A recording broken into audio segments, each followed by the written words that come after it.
জয়ন্তী মঙ্গলা কালী ভদ্রকালী কপালী দুর্গা শিবাই ক্ষমানুত্রিষা সদা নমস্তুতে।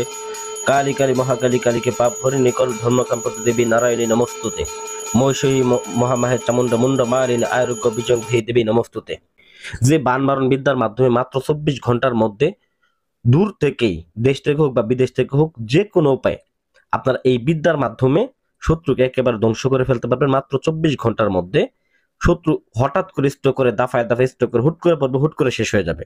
তো অনেক তান্ত্রিকের পেছনে ঘুরছেন, অনেক কবিরাজের পেছনে ঘুরছেন, কাজ করতে পারেন না। দেখেন আমি আসন করে নিয়ে বসছি, এই নকশাটা দেখাইতেছি। দেখেন এই সেই নকশা, এই নকশার মাধ্যমে আজকে আমি এই কাজটা করে দেখাবো। এখানে আমি নকশাটা প্রস্তুত করে নিছি, এখানে নামটাম সবকিছু আমি লিখে নিছি। তো আপনারা এই পুতুলের মধ্যে এবং এই নকশা দিয়ে কিভাবে এই কাজটা করবেন দেখেন। এখানে পাঠা রক্ত নিয়েছি, পাঠা বলি দিয়ে, এবং এখানে আমি দেখেন ভুগ সহ নিয়েছি। তো এখানে দেখেন পঞ্চপদী, এই পঞ্চপদীর মধ্যে আগুন জ্বালাবো। তো এখানে আগে আমি আপনাদেরকে নিয়মগুলো বলে দিতেছি। তো অনেক লোক আছেন যারা তান্ত্রিক কবিরাজের পিছনে টাকা খরচ করতে অতিষ্ঠ হয়ে গেছেন, তান্ত্রিক ভুলভাল আপনাদের বুঝ দেয়। দেখেন এই নকশার মাধ্যমে কিন্তু, সিম্পল একটা নকশার মাধ্যমে কিন্তু আপনার কাজটা হয়ে যেতেছে এই মহাযজ্ঞ আসনের মাধ্যমে। যত শরীর বন্ধ থাকুক, যত বাধাই থাকুক, যত কিছুই থাকুক, কিন্তু দেখা গেছে তান্ত্রিক কবিরাজ আপনাদেরকে ভুলভাল দেখায় হ্যান সমস্যা শরীর বন্ধের কথা বলে টাকা নেয়। কিন্তু শরীর বন্ধ কিন্তু আদৌ এই ধরনের চালান দিলে শরীর বন্ধ কিন্তু কাটায় ভেদ করে ঢুকবে। ঠিক আছে?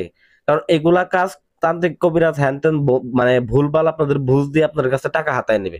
কিন্তু আমি আপনাদের কাজকে দেখাই দেবো কিভাবে আপনি নিজের কাজ নিজে করবেন, যাতে করে কোনো তান্ত্রিক কবিরাজের কাছে আপনার যাইতে না হয়। এইখানে আমি আসছি মূলত কাজ দেখাইতে, কাজ শিখাইতে। এইখানে ব্যবসা করতে আসিনি, এইখানে আপনাদের শিখাইতেছি, আমি কাজ করতেছি। আমার একটা মোবাইল আছে, আমি মোবাইল আমি ভিডিও করে আপনাদেরকে দিতেছি। আমি এতে করে দেখা গেছে আপনাদের ভালোবাসা পাইতেছি, আপনাদের দোয়া পাইতেছি। যারা শত্রুর পিছনে ঘুরতেছেন বা শত্রুর জন্য, শত্রুকে ধ্বংস করার জন্য বিভিন্ন তান্ত্রিকের পিছনে ঘুরতেছেন, কাজ করার জন্য চেষ্টা করতেছেন, পারতেছেন না, তাদের জন্য আমি বিদ্যাগুলা প্রয়োগ করতেছি। তো কিভাবে প্রয়োগ করবেন? প্রথমত নকশাটাকে এই মাসিকের রক্ত অথবা পাঠার রক্ত অথবা কামসিঁদুর দ্বারা এটাকে নকশা অঙ্কন করে নেবেন, এবং এটাকে আপনারা কি করবেন, ভালোভাবে পেঁচিয়ে নেবেন। পেঁচিয়ে নেওয়ার পরে এটা আপনার কাজ হচ্ছে, এখানে মন্ত্র আছে একটা, বিশেষ করে মন্ত্র আছে, মন্ত্রটা আমি আপনাদেরকে সমস্ত মন্ত্র আমি বলে দিব। তো এই মন্ত্রটা কিভাবে প্রয়োগ করবেন, অনেক তান্ত্রিক আছে দেখা গেছে মন্ত্র বলে দেয় না, কিভাবে কাজ করে সেটা বলে দেয় না। তো যাই হোক, এখানে আপনারা কবর থেকে অথবা শ্মশান থেকে মাটি নিয়ে এসে পুতুলটা বানাবেন, বানায় এই নকশাটাকে অঙ্কন করবেন। নকশাটা অঙ্কন করে নকশার মধ্যে অবশ্যই শত্রুর নামটা, শত্রুর বাবার নামটা আপনারা লিখে দিবেন। লিখে দেওয়ার পরে একটা মন্ত্র আছে, মন্ত্রটা পাঠ করবেন। বিশেষ করে মন্ত্রটা কিন্তু এই কাজের জন্য অত্যন্ত পাওয়ারফুল। আর মন্ত্রের মধ্যে ওই ব্যক্তির নামটা কিন্তু আপনাকে জপ করতে হবে। কারণ ওই ব্যক্তির নামটা যদি আপনি মন্ত্রের মধ্যে জপ করেন, ওই সময় ওই পুতুলটা ওই ব্যক্তির নাম হিসেবে, ওই ব্যক্তি হিসেবে জাগ্রত হয়ে যাবে। ওই সময় পুতুলটাকে আপনি যেভাবে চালান করবেন ওইভাবে ওই ব্যক্তি মারা যাবে। ঠিক আছে? তো মন্ত্রটা অত্যন্ত কিন্তু গুরুত্বপূর্ণ বিষয়। তাই মন্ত্রটা আমি আপনাদেরকে বলে দিচ্ছি, মনোযোগ সহকারে শুনবেন। কারণ মন্ত্র যদি ভুল করেন সেক্ষেত্রে কিন্তু কাজ করতে পারেন। তো যাই হোক, দেখেন এই যে নকশাটা আছে, তো মন্ত্রটা বলতেছি আমি, নকশাটা আপনি এই পুতুলের মধ্যে সুন্দর করে ভরে নেবেন। এমন ভাবে ভরবেন যে এখানে, যে এই ব্যক্তিটার মধ্যে, মনে করেন যে আমি নাসিমা নামে একটা ব্যক্তির, নাসরিন নামে একটা ব্যক্তির কাজ করতেছি। তো নাসরিন নামে ব্যক্তির মধ্যে আমি এই নকশাটা আমি ভরে দিলাম। ভরে দিয়ে এই মন্ত্রবিত কামসিঁদুর দিয়ে আমি এই পুতুলটাকে লেপিয়ে নিলাম। তো লেপিয়ে নেওয়ার পরে এখন আমার কাজ হচ্ছে মন্ত্রটাকে প্রয়োগ করা। তো মন্ত্রটা হচ্ছে, আই আই রুহানি কুফরি চালানি কালিনের শক্তি, রাগ তরি কাছে আমার এই ভক্তি, চালান দিলাম নাসরিনের নামে, লাগিস 100% তাড়াতাড়ি কামে।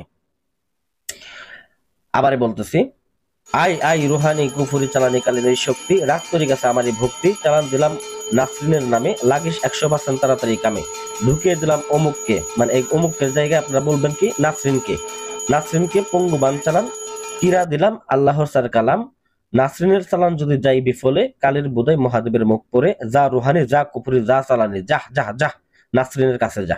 তো এরকম ভাবে পাঠ করার পরে আপনারা এই মন্ত্রপুত ময়দাগুলো আপনারা এইভাবে নিক্ষেপ করে দিবেন। তো যাই হোক, পরিশেষে যেখানে পুতুলটা আমার রেডি, এখন বর্তমানে এই পুতুলটার মধ্যেই নাসরিনের প্রাণ আছে। তো এই নাসরিনের প্রাণটাকে আমি এখন এই মহাযজ্ঞের যে আগুনটা আছে, এই মহাযজ্ঞের আগুনের মধ্যে জ্বালায় পুরায় নেব। তো এখানে জ্বালায় পুরায় নিয়ে এটাকে আমি পরিশেষে একটা শ্মশান ঘাটিতে গিয়ে এটাকে আমি পুঁতে দিয়ে আসবো। পুঁতে দিয়ে আসার ঠিক 24 ঘন্টার মধ্যে নাসরিন যেইখানে থাকুক, যে অবস্থায় থাকুক, নাসরিন সে মূলত আগে প্রথমত পঙ্গু হবে, তারপরে সে মারা যাবে। আগে পঙ্গু হবে, তারপরে মারা যাবে। তো যাই হোক, আমি মন্ত্রভূত এইগুলো আমি আর দিয়ে নিতেছি এইখানে। তো দেখেন এখানে পুতুলটা কিন্তু এইখানে পুড়তেছে। তো বিশেষ করে এই পুতুলটা পোড়ার জন্য আমরা আগুনকে আরো একটু পাওয়ারফুল করে দিব, যাতে করে পুতুলটা পুড়ে খারখার হয়ে যায়। তো পুতুলটা পোড়ার পরে কিন্তু আমরা কিন্তু এটাকে শ্মশানে পুঁতে দিব। পুঁতে দিলে কিন্তু 70-24 ঘন্টার মতো মারা যাবে।